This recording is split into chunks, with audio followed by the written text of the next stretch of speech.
بسم اللہ الرحمن الرحیم۔ زندگی میں اخلاق کا کردار۔ سر اخلاق ایک دکان ہے، زبان اس کا تالا ہے۔ تالا کھلتا ہے تو پتہ چلتا ہے کہ دکان سونے کی ہے یا کوئلے کی۔ سر اخلاق وہ چیز ہے جس کی کوئی قیمت نہیں دینی پڑتی، ہاں مگر اس سے ہر انسان خریدا جا سکتا۔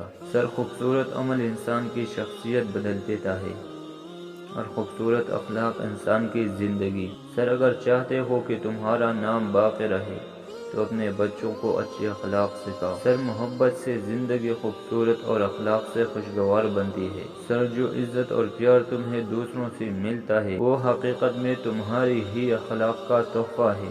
سر رسول اللہ صلی اللہ علیہ وسلم کا ارشاد ہے کہ جو چیز سب سے زیادہ جنت میں داخل کرے گی وہ اللہ تعالیٰ کا ڈر اور اچھا اخلاق ہے۔ سر تو پھر ہم کو بھی چاہیے کہ ہم اخلاق کے ذریعے ہر انسان کے دل کو جیت سکیں۔